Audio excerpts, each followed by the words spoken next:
Hey, I'm Melissa. And I'm Whitney. We started this true crime podcast over a glass of wine and quickly turned from true crime listeners into true crime advocates. So get comfy, pop a cork, and grab a glass because we have work to do.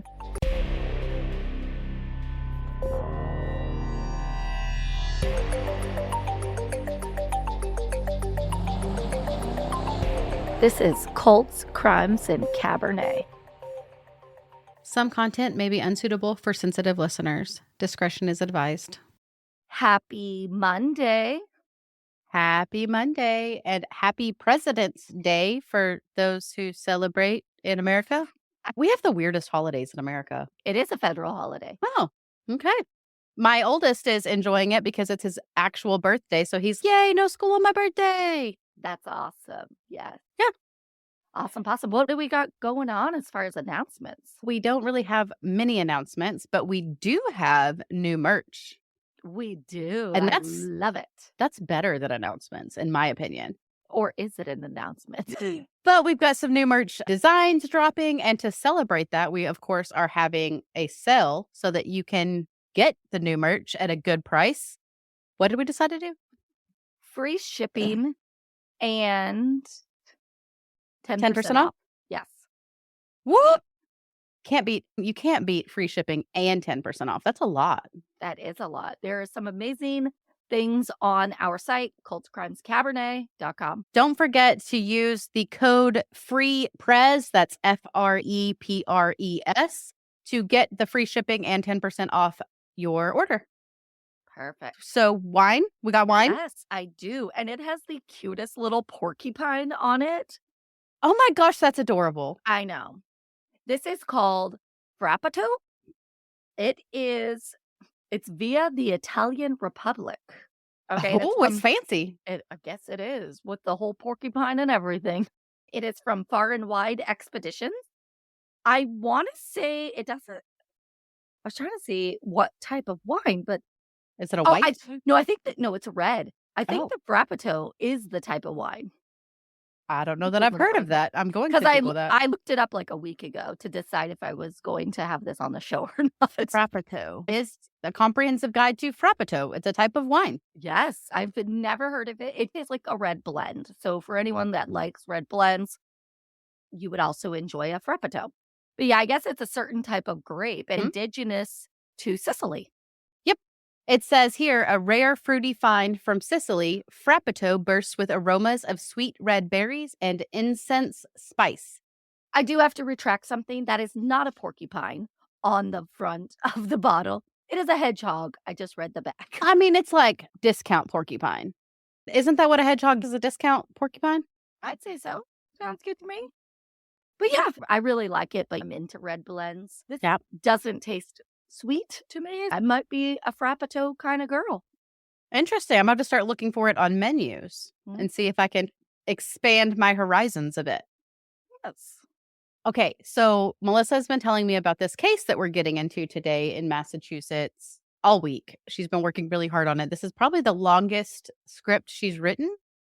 I would say so. And I feel like I've written some long ones, but this one is taking the cake. Let's get into it. I'm excited to hear about it. All right. Warren, Massachusetts, has just under 5,000 people in it, according to the 2020 census. The violent crime rate here is higher than the national average, but property crime is way lower than average. I find that most towns, when the violent crime rate is really high, that property crime is low, or vice versa every time. It's one or the other. I've noticed that as well. And I wonder if it's because the violent crime rate is usually in more densely populated areas. Oh. And they're less likely to tear apart your property as opposed to person-on-person violence. I agree. And maybe in the violent crime areas, the police are working on the violent crimes and don't really have time to even care about your property. Yes. Sorry about that. We pick and choose. An interesting fact was on March 13th of 1834, this town was renamed to Warren in honor of General Joseph Warren, who died at the Battle of Bunker Hill during the American Revolutionary War. The case I'm going to talk about today is the disappearance and murder of Molly Bish. This teenager's name is actually on the town's Wikipedia page as a notable person because of her unsolved murder.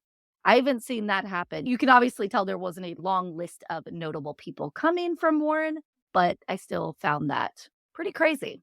Yeah. Molly Ann Bish was born and raised in West Warren, Massachusetts, to parents Magdalene and John Bish Sr. Molly was the youngest of three children. She had an older sister, Heather, who was 6 years older than her, and then she had brother John, who was 3 years older than her. And here we go again with the youngest child. Remember, we were talking about that a few weeks ago? She was described as a helpful girl who was always there for others. She loved to make people laugh and excelled in softball, basketball, and her favorite sport, soccer.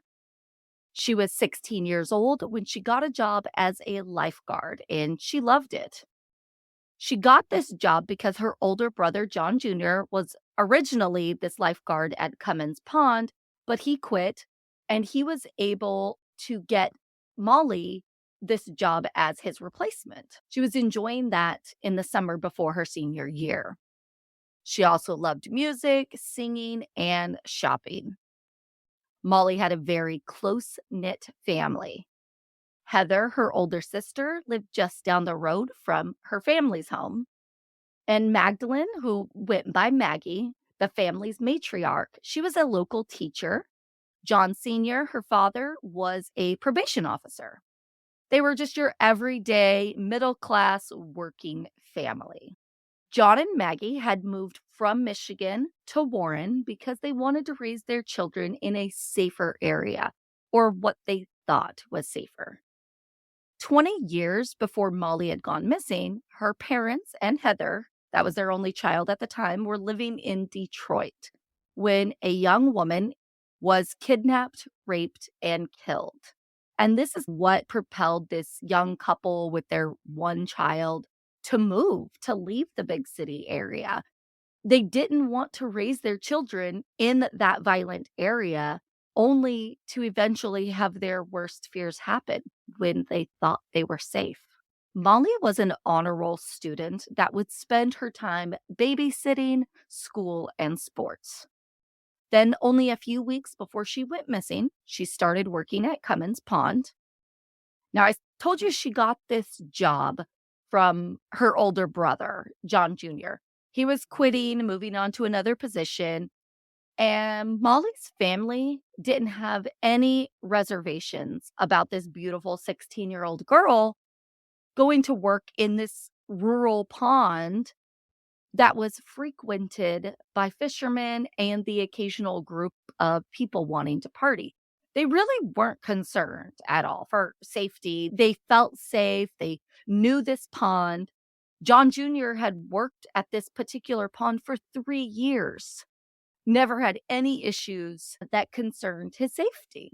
Molly, being the youngest child, I could assume that they had no clue anything terrible would happen. And if they did, they would not allow her to work there. I'm sure they were the most protective over her, considering her siblings were already adults at this point, young adults, but adults. That if her family didn't think she was safe, I don't think there was a chance in hell she would be able to work there. Cummins Pond was actually in the process of being revitalized, rejuvenated, whatever. I can't even remember the word they use when they're starting. Gentrified. They were trying to make this area more of a local, I don't want to say attraction, because if you weren't from the area, you wouldn't have known this place, but a place that the townspeople can go for some fun. So the city was offering swim lessons with a lifeguard on duty, and it started to become a place where kids and families love to visit, especially during those summer months. So this pond, I just want to describe it before we go on. Think of a small lake. It's not like a pond where it dries up if the sun is shining too much. It's pretty large. In Texas, it would not be a stock tank, is what you're telling me? Yes, exactly. Yeah. very like a small lake, and people would fish there. They'd even take kayaks, that kind of thing out there as well. But then they had a nice little beach area. I Mhm. live in Florida, so it's hard for me to call that a beach, but there's dirt up until the water that people could sit on. On the other hand, yes, families love to visit this place, and they were offering more things, trying to clean up the place. But this pond was a bit off the beaten path, and many people didn't know about this town's water hole, even if they were from the area. This summer hotspot was at the end of a dead end road, and it literally had a forest of trees all the way around it. And the only way to get to it is go to the end of the dead end and walk through a trail, and you would eventually come to this pond. So it's very unlikely you would stumble upon this by accident.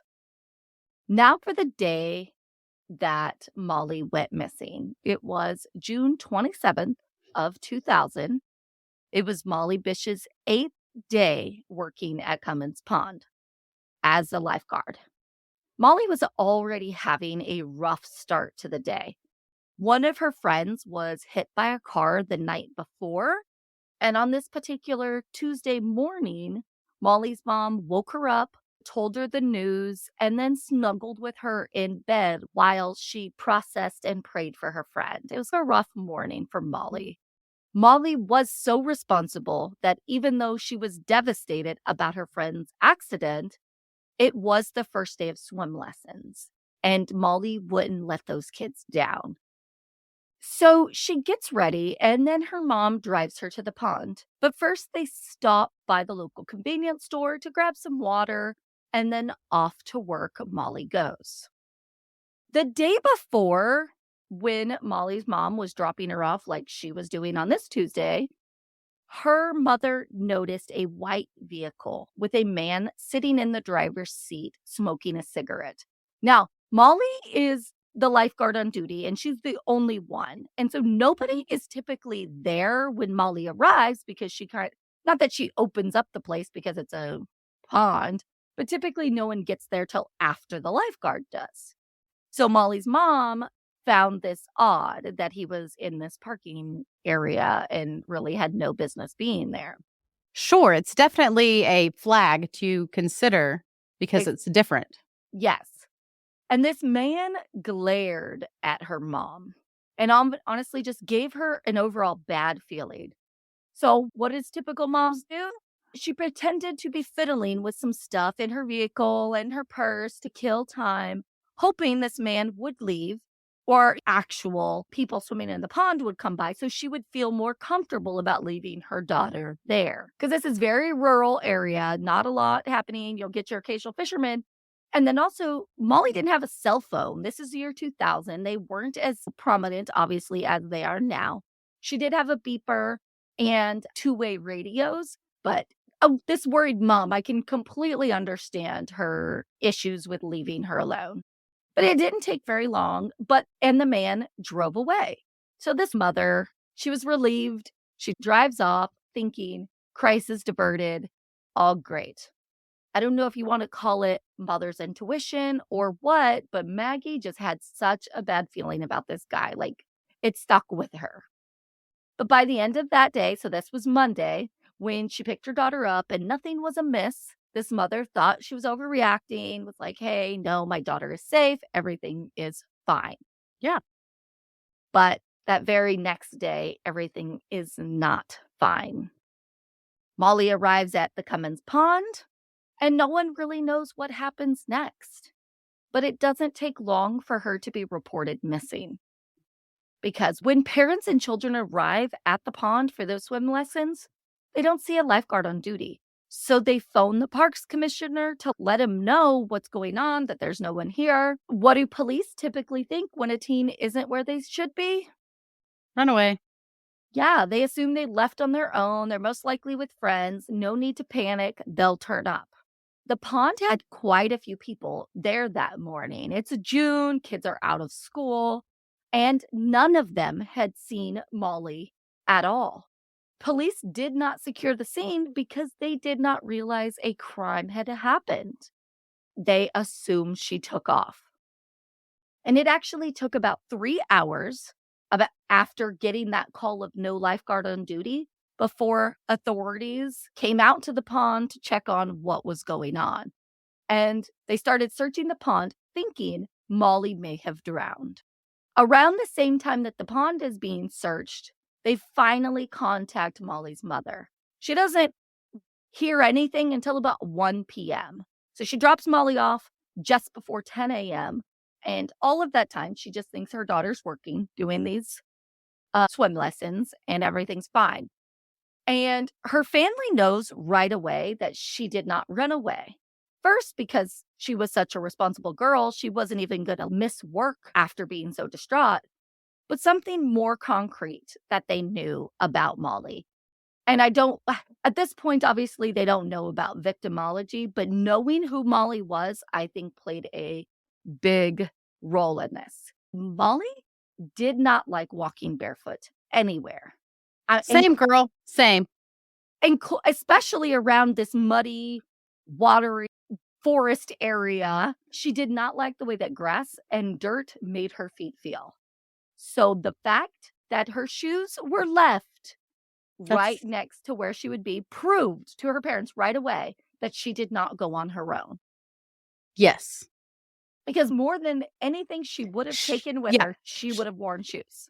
I would leave my purse behind, but I'm going to have flip-flops on. Like, the end. Exactly. So Molly was wearing a swimsuit and shorts. She did not take her purse or money. She even had uncashed checks from working left in her bedroom. And I'm just saying, if I ever ran away, I would ensure I took all the money that I could find.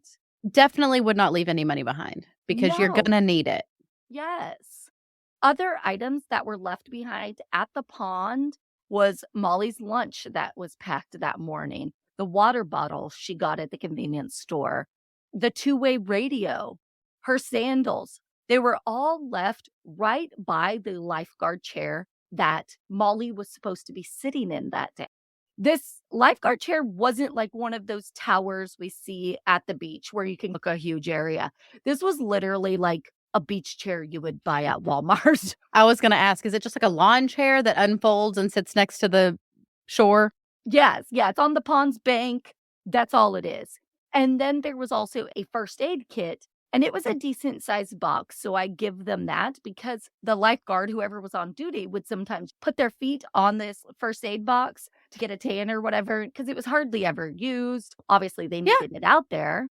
But when police and everyone arrived, this first aid kit box was left open. So makes me wonder if someone came up to her before the opening and was pretending to be hurt and they grabbed her while she was distracted. Maybe. But that's only a guess. After this point, we really don't know. So this part is devastating to me. So John Jr., her brother, who got her the job there, once he discovered Molly was missing, he ran to the pond, jumped in, and started diving repeatedly. Over and over, he dove for a long time, hoping, but also dreading the possibility of finding his baby sister. So John Jr. swore he knew that pond better than anyone because he had been swimming in it every day for the past 3 years. He did a morning swim early in the morning before he started his shift. He knew that pond. But by the time he walked out of the pond, or more likely people made him leave the pond, he was not only exhausted, but there was still no sign of Molly. Oh, that's heartbreaking. I know. I am so close to my siblings that I just could not imagine giving up or wanting to step out of that pond and face the reality that he knows she's not in that pond because he knows where to look. He knows every square inch of that pond. And if he didn't find her, she was not there. And you know that he was forced out of that. People drug him out and said, you've got to stop. You're exhausted. You're going to drown just looking. Like, you have to stop. He wouldn't have stopped on his own. I agree. He's a 19-year-old that literally just got her the job weeks before. I couldn't imagine. The search ramped up with hundreds of people volunteering to search. the woods around the pond. Authorities brought out scent dogs, and they did pick up Molly's trail. They tracked the scent, leaving that lifeguard chair, going all the way behind the lifeguard chair, up a hill to a cemetery, and then nothing. Oh. Yes. Because this pond is kind of like in the valley of some Mhm. like hills all around it. So everywhere you go is overlooking the pond, which I think plays a huge role into how Molly was taken without anyone knowing. Because if they're up on any of these hills, they are watching from Mhm. woods and they can see everything while who They the remain person hidden. Yeah. exactly. Wow. Authorities found a section of woods that looked as if there was some sort of altercation or struggle. This area had broken branches and just looked disturbed. So they searched that extensively. Tips started coming in, including people reporting that a man in a white vehicle was parked at the cemetery around the time Molly went missing. Another tip was that a man in a white car was watching Molly in the days leading up to the abduction. Is this the same dude that was there when her mom was there? It's a good possibility, but we don't know who any of these people are. I didn't know if he was also in a white vehicle. Yes, her saw the man, he was in a Okay. white vehicle as well. It's looking as if it is the same person. White is common though, but Sure. still very weird. Within a month and still no clue what happened to Molly, the case added even more police. And at this point, they had 50 state police detectives investigating full time. Wow. That's a We lot of police It's force. a lot. This was one of the most expensive searches ever to happen in Massachusetts. But we know the drill by now. The leads start to dry up. Officers get reassigned. And then soon it has been over a year without much of an update and no idea where Molly could be. The reward, it's up to $100,000. And the Bish Wow. family is a force to be reckoned with. They stop at nothing to find their daughter. Mr. and Mrs. Bish keep in contact with the media to push Molly's story out there, and others that went missing in the area to see if there's a connection. They contacted politicians. They held community vigils to get her picture out there even more. Then they started using the internet to assist in getting the word out. They would send like 1,000 emails every single day in hopes that someone would see Molly's picture, recognize her, and be able to say if they've seen her. Wow. Wow. Yes, her family was end all be all. It is about finding Molly. They It makes me think a lot of the Murray family. Like there's no stopping them. They're going to find their loved one. Exactly.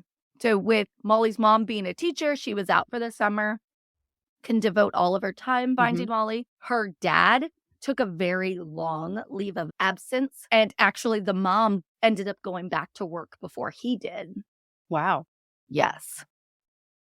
By year 2, no closer to finding Molly, the Bish family started the Molly Bish Foundation. This foundation began with getting ID kits for children. They would photograph and fingerprint all of these kids and then give their parents a pamphlet with this information and more about their child, just in case anything ever happened and they needed this information to find the child quickly.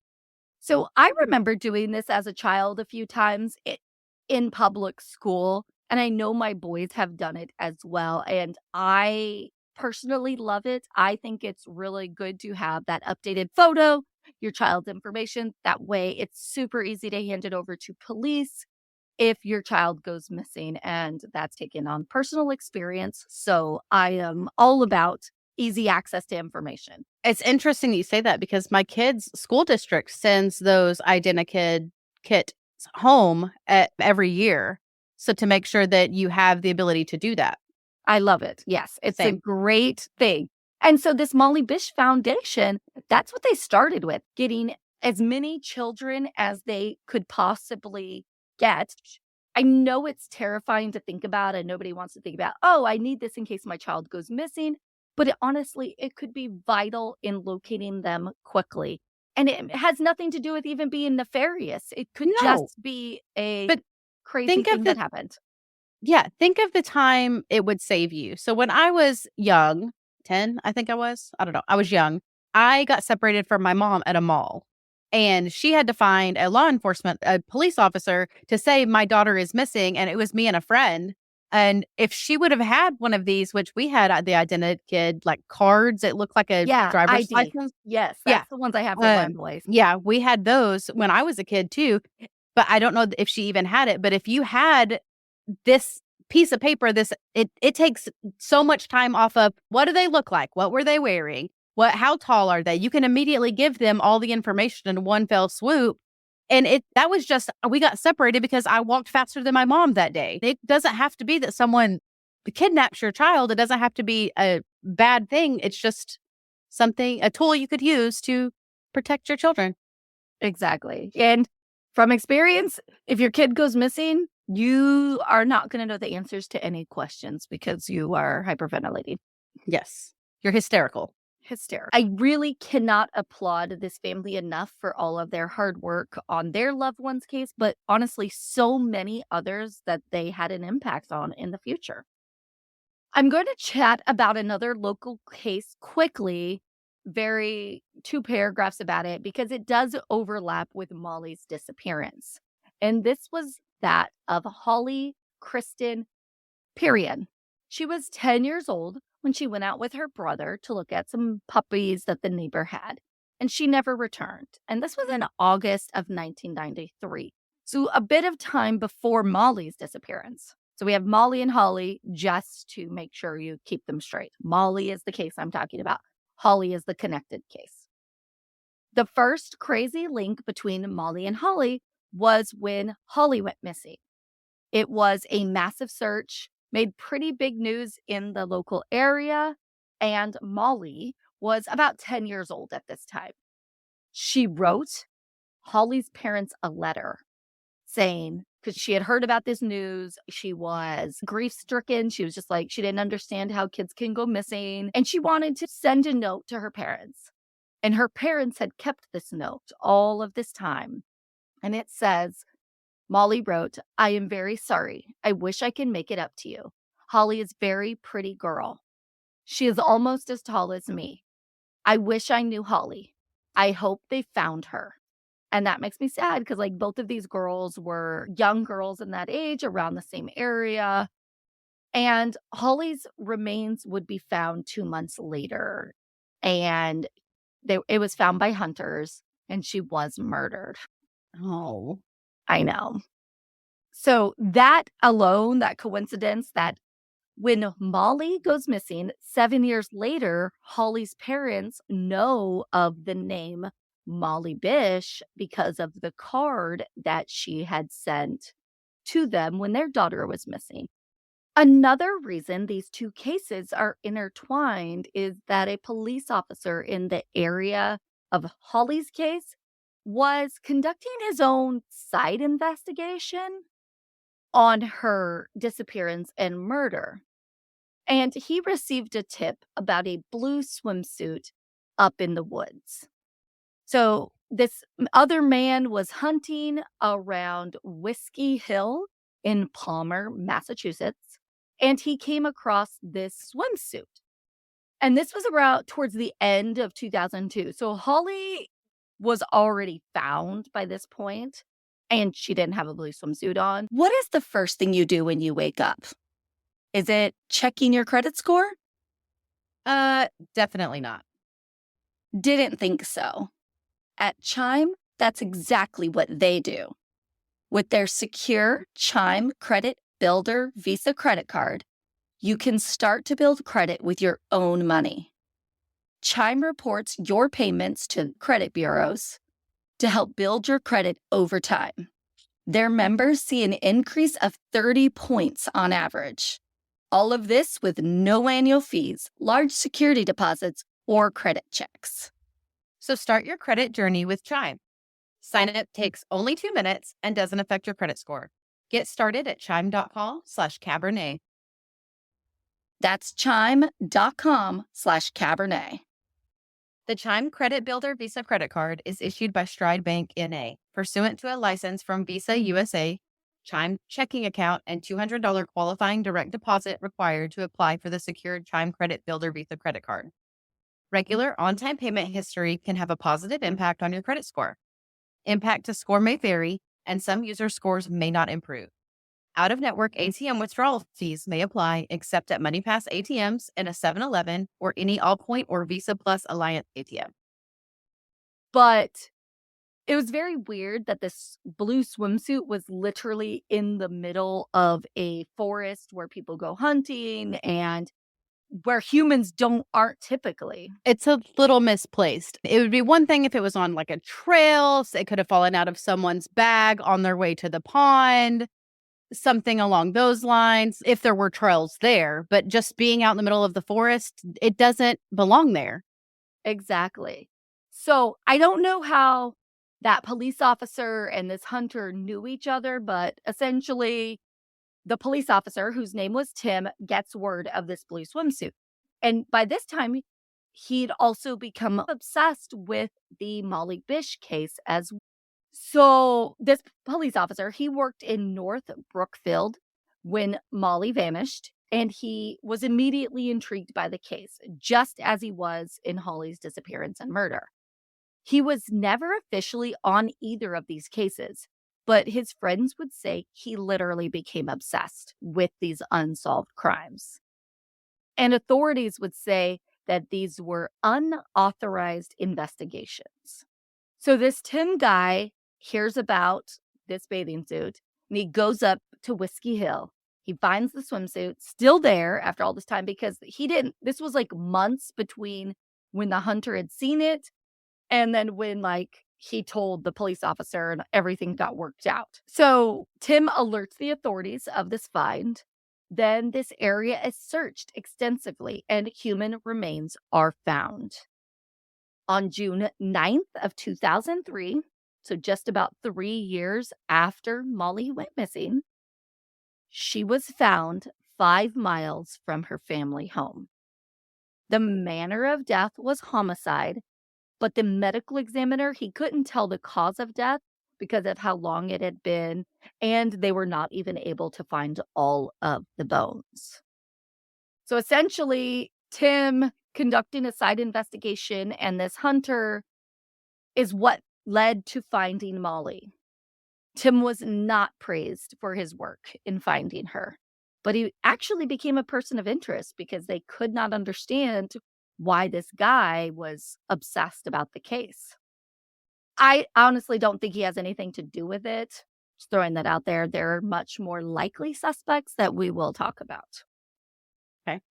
Molly's funeral was held on what would have been her 20th birthday. So instead of celebrating another year of life and the end of her teens, her family laid her to rest. They were so grateful she was found, but devastated they no longer could hold on to the hope that she would return alive. At Molly's Reflection of Life celebration, 1,000 butterflies were released. The program included musicians' stories, songs, and several PowerPoint presentations. A spiritual tribute to Molly was given by her friends, and her family recognized the state police and the search and rescue teams. So it was a great celebration to put her to rest after not knowing where she was for 3 years. That's very sweet, though. That's the kind of celebration of life I would hope for when I pass. Yeah. It's beyond sad that she was less than 20 years old, that she was a teenager when she was taken, and just. I agree. Yeah. After all these years, authorities say her case is not cold. They call their group the Unresolved Homicide Unit and not the Cold Case Unit. Because as long as they have at least one police officer actively pursuing information or leads, it will never be considered cold. There have been multiple people listed as suspects throughout the year, so I want to talk about a couple of them. One was a man by the name of Ed Fett. He was Molly's boss and parks commissioner when Molly was taken. He arrived at the pond around 11 a.m. that morning after a parent called him to notify him that there was no lifeguard on duty. All right. Then at around 11:44, he used the two-way radios to alert police of her absence. Ed would go through Molly's belongings, trying to figure out, was this left from the day before? Is it new stuff? Probably just trying to figure out where the heck she is, because obviously she came there because her stuff is there. So his fingerprints would be all over her belongings. I don't feel what he did was nefarious, though. I agree. It was reported that Ed was a person of interest because the afternoon that Molly went missing, Ed had ran into John Jr. at the local hardware store. Ed never mentioned that Molly was missing, and he didn't ask John if he knew where his sister was, and he was apparently buying rope and duct tape. Now that's suspicious. Yeah, but we are going to debunk that one right away. Okay. So the day that Molly went missing, a friend of hers was doing community service for a minor offense that he had. And the person in charge of the program at that time was Ed Fett. This friend of Molly's stated years later that Ed Fett was not with him and the two other painters that morning, contrary to what was reported in the past. And he said, I quote, I was doing community service, painting the fence at the Cutter Park. The community service was supervised by Ed Fett. He met us there that day at 9 a.m. He provided the paint and the brushes, gave us instructions, and then left. He was gone until about 12:30, 1 o'clock. He continues, when he brought all of us Mona's Pizza for lunch, where he met with the chief, while they ate. So the kids that are doing the community service are eating the pizza while he's meeting with the chief. Then this teenager continues, I always thought it was strange that he left that day. He mentioned nothing to us at all. Then later that day, I heard about Molly's disappearance. I felt obligated to say something back then, and I feel like I should tell you about it now. Okay. So then the third painter, so another guy that's out there with this friend, said that he and the other teenagers, they painted. They didn't really know what they were doing that morning because Ed left quickly and barely telling them anything. So this is getting more and more suspicion pointed towards Ed Fett. So then this third painter also said he didn't understand why Fett went to the hardware store all the way in West Brookfield that day. It's a pretty decent drive, and he was like, whatever he needed, he could have probably gotten closer. So this is all very suspicious of this guy. But Heather Bish, what Molly's sister, had come out and stated that Ed saw John Jr. at the hardware store around 9:30 a.m. It wasn't in the afternoon, like first speculated about in the town. So at this point at 9:30, Ed would not have known about Molly's disappearance because Molly He didn't get a call till 11. Exactly. But what he need rope and duct tape for? I don't know if it's ever come out or if that was just like town rumors. Oh, okay. Because that's not painting supplies. It's not painting supplies. Heather stated because of the short window of time that Molly went missing and the close proximity to not only the hardware store, but where these teenagers were doing the community service, she's not ruling anyone out, including Fett, just because he was at the hardware store in the morning versus the afternoon. But it does put the timeline in a different perspective, and it's not nefarious that Ed didn't say anything to John Jr.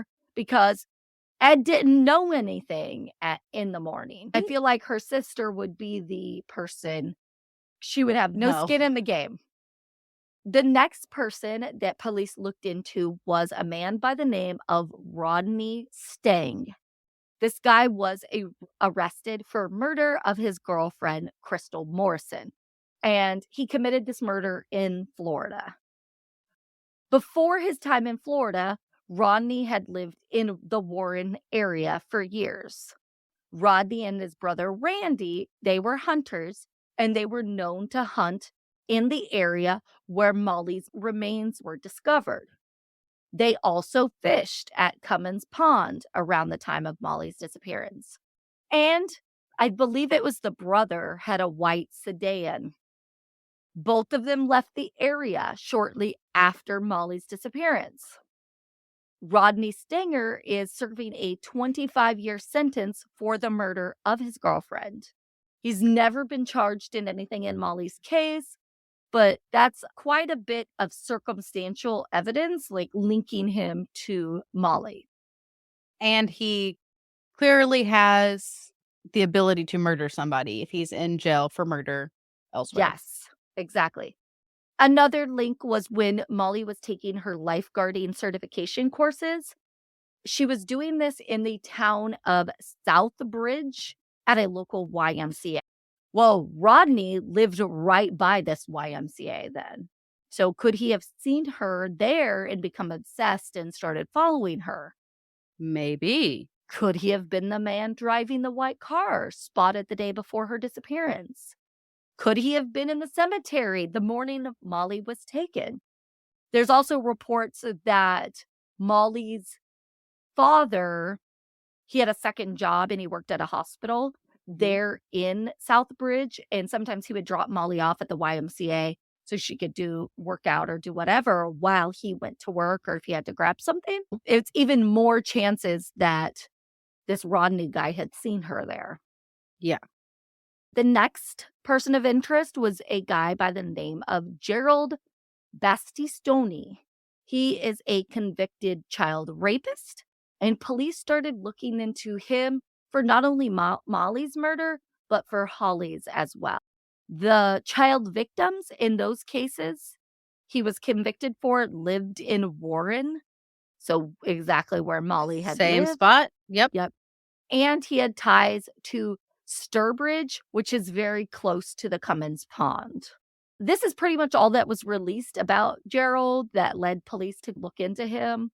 Obviously, they looked into all sex offenders in the area. They even looked into everyone that happened to own a white vehicle. Which is like thousands of people. I know, especially back then. We have a lot more colors nowadays, but yeah. So Gerald, there's really not much else that connected him to Molly's case. This guy, David, was another person of interest throughout the years. David was linked to actually Holly's murder in 2012 because they reevaluated some of the forensic evidence in Holly's case, and they found evidence that linked David to the area around the time that Holly was abducted.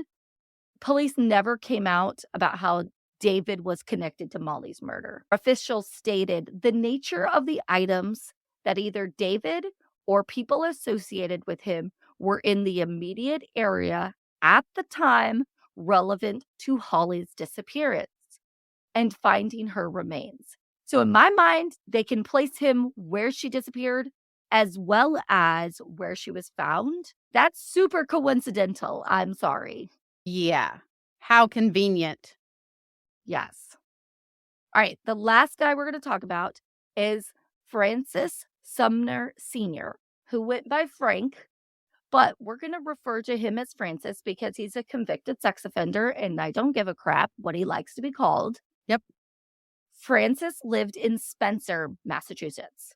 It's about 20 minutes from Warren, and he was named a person of interest in 2021. It's like literally 5 seconds ago. I was like yesterday? Yes.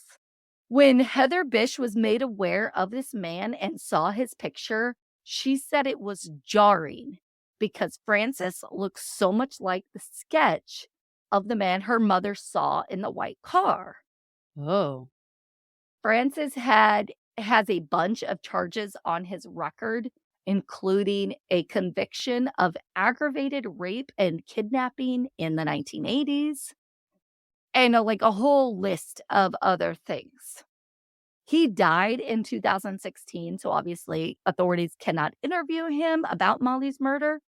They are looking for the public's help. Later on, Heather would state that the tests that they had been waiting for about a year have come back, and it was for the DNA to see if it matched Francis's DNA, and it came back not a match. Heather stated it's really disappointing, and I'm not sure what the state police have on Francis, but I am not going to ask specifically for information on him anymore. I'm going to open up the investigation again to everyone that we've looked at. So for a while there, after 2021, and when police said, hey, he's a viable suspect, we're actually going to take his DNA and send it off and get it matched because they thought he was the guy. Then it comes back and the DNA is not a match. So now Heather is, hey, I don't know what they have on him. If they have anything else, they should have something else because they didn't even know about the DNA. So but she says, I'm going to open it back up to everyone. I'm not putting all my eggs in the basket of it being Francis, considering his DNA didn't match. Yeah. I don't know what they have, though. That would be so frustrating because maybe they have literally a smoking gun. I'm just so frustrated by this part. Yeah. So the Bish family and the district attorney's office are asking anyone with information about this Francis Sumner, no matter how small it may seem, please call the anonymous tip line at 508-453-7575. The district attorney stated that they are looking specifically for information to his employment practices and personnel, associated vehicles, people that you worked for him or worked with him, travel, and any known habits. So now, okay, so I did all this research and then just now reading through this, my mind is spinning. So based on that paragraph alone of what they're looking for, makes me think they believe it's two people. I would agree. Huh. And that epiphany just came as I was reading them. Organically. It just came organically. You guys are like seeing the process unfold in real time. Because, yeah, if they're looking for information about employment practices, personnel, associates, they believe someone connected to Sumner had a hand in it. Yep. Interested. Heather Bish stated in an interview, and I quote, "One way or another, I will find out who the person is, whether it's science or a podcast, or if I have to scream it from every mountaintop in this country, I will do that. I'm certain I will find out who this person is." And I just want to say, badass right there. Yes, 100%. She continues on and says, there's no victory here. There's no happiness. There's no relief. There's never going to be. My sister's still dead, and somebody really hurt her, and they did some egregious acts on her, and I think the work, commitment, and objective now are to really talk about these things. So, she's Julie Murray in my mind. They will stop at nothing. And for a very long time, Molly's parents were the complete advocates for this case. Heather was young. She was like 23 years old. She already had a daughter. She was not equipped to handle or take on the investigation to this magnitude, which is not the victim's family's responsibilities, but it really becomes their responsibility. And it sucks. Mm-hmm. So after her parents got older and had some health issues, she stepped up. She is very active on TikTok. She uses this platform to spread information about not only about her sister's case, but also to gain attention for a bill that they're trying to get passed. You know what always empowers me? Meeting these family members, talking to family members like Julie, Molly's sister here, is they take the worst days of their lives and use it to create so much change in the world. They advocate for other people going through it because no one knows what they're going through except them. They use it to change laws, to do so much good in the world. And it's so sad and so almost bittersweet that it takes someone losing their life and losing their loved one to do the right thing for people, for victims. Exactly. When they shouldn't even be the ones that have to put all of that responsibility on their shoulders. They're already dealing with, like you said, the worst day they've ever imagined. And now they have to go fight the good fight and get run over 1,000 times before change actually happens. So this bill is called S.1595, and it is the act permitting familial searching and partial DNA matches in investigating certain unsolved cases. So this bill was filed on behalf of the Bish family. It would expand the use of DNA in criminal investigations, allowing investigators to look for partial matches and narrow down the field of potential suspects in a cold case. So right now, when authorities have DNA from a crime scene, they run it through CODIS to see if there's a match to someone already in the system for committing a crime, let's say, because usually I think you have to commit a felony before they put your DNA there. What the Bish family and other lawmakers are trying to get past is when they have the DNA from the crime scene, they run it through CODIS, and it's not just a simple yes or no being linked to someone already on file. It's just, oh, this DNA is a match. Oh, it's not a match, because that's what it is right now. Yeah. They want it to show partial matches as well. So if anyone related to the person that the DNA belonged to, they would show up. Just if you sent your DNA off to 23andMe, Ancestry, and you partial matches that your parents have 50% of your DNA, that aunts have this percentage. They want to be able to use this to crack cold cases. This sounds great. Obviously, I'm all for it. Yeah. Especially given what we do. However, there would be a need to regulate this because it is an invasion of privacy. It does cross a few boundaries and laws that are probably already enforced. And I like to say, great power comes great responsibility. Do So, you like to say that, or is that a Stan Lee quote? one or the other.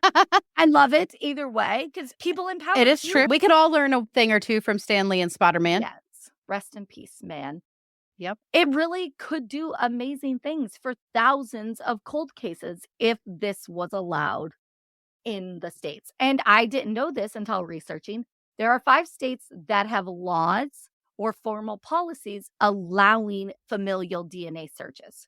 Okay, so we have California, Florida, New York, Wisconsin, and Colorado. All of those, they are able to use this in certain parameters and circumstances. Now, Maryland is the only state that has laws forbidding them from doing this. If they could get it passed, that would be huge. And I believe it can really solve a few of these cold cases, including Molly Bish's. Absolutely. So, familial DNA searches have been called the last resort in forensic investigations. They would rather not do it because I think it's new, obviously, and the public who might be on a jury might not understand the whole process that goes into it. And there is, I believe, room for error considering it's not foolproof like a person's actual DNA would be. Yeah. The Bish family also created the Molly Bish Center for the Protection of Children and the Elderly, and this is at Anna Maria College in Paxton, Massachusetts. This is taken directly from the website. It says, in 2004, John and Maggie Bish collaborated with Anna Maria College to create the Molly Bish Center for the Protection of Children and the Elderly in memory of their daughter, Molly Ann Bish. In Molly's memory, the center was established with a mission to strengthen prevention, increase awareness, and expand participation at all levels of the community, and to enhance response capacity to meet a broad range of needs for children and the elderly. So, since its inception, the center has directly impacted 15,000 residents of Massachusetts, and hundreds of organizations and agencies through training events and symposia, community-based child identification programs, and school-based safety and prevention initiatives. So not only is this family doing things for children in case the worst of the worst happens, they are training their teachers. They are training their law enforcement how to respond appropriately. Because remember, Molly's crime scene was never taped off. There was hundreds of people walking through. There were dogs. There was literally everything. And so what her family is doing is educating. A quote from Molly's father, John Bish Sr., states, "Maggie and I can't change what happened to Molly, but we can try to stop it from happening again." This family is remarkable. So if you can please do one of the 3 call to actions that I have for you today. Number 1, any tips in Molly Bish's case, call the Mass State Police assigned to Worcester County DA, Joseph Early's office. His number is 508-453-7575. Number 2 call to action. If you live in this area, please consider calling your state representative about the Bill S.1595, or if it makes it onto a ballot near you, I encourage you to do your own research about this and make an informed decision, whether it's right for your community or not. And number 3, go to mollybishfoundation.com and learn more about her case, submit a tip, or donate to this foundation that is doing amazing things. And wow. yes, I know. It's just, there's so many people in that small area that's a person of interest that freaks me out, first of all. And this is where the Bish family thought they would be safe. Yeah. And so they're doing so much good. So much after good. the fact. Yes, so much. But these were 2 community leaders. We had a probation officer and a teacher. They already have all this community involvement. And even when they are struck down to their core, they're still leading in a way that's about the community. It's about solving a problem that so many communities have. Just so you know, Tim and Lance had an interview with Heather on their Missing podcast, so Crawl Space Media Missing. Go check it out. It's awesome. Listening to Heather it's like listening to Julie Murray. It's so motivational that it spears me ahead, and I will research for 45 hours just to get the message across that these are regular people who had something horrible happen to them, and they're making a difference. So we can too. Exactly. And hopefully they can find something about Molly soon. Yes, that is the hope. Just by listening to our content, you too are advocating for justice for these families. Thank you for making a difference in their lives as well. We want to share a few ways you can support us to continue our mission. You can become a Patreon subscriber for as little as $1 per month, or a simple rate and review on your favorite podcast platform helps us get in front of someone who may know something. We will continue traveling state by state, seeking justice, because we will be there, no matter where, no matter who.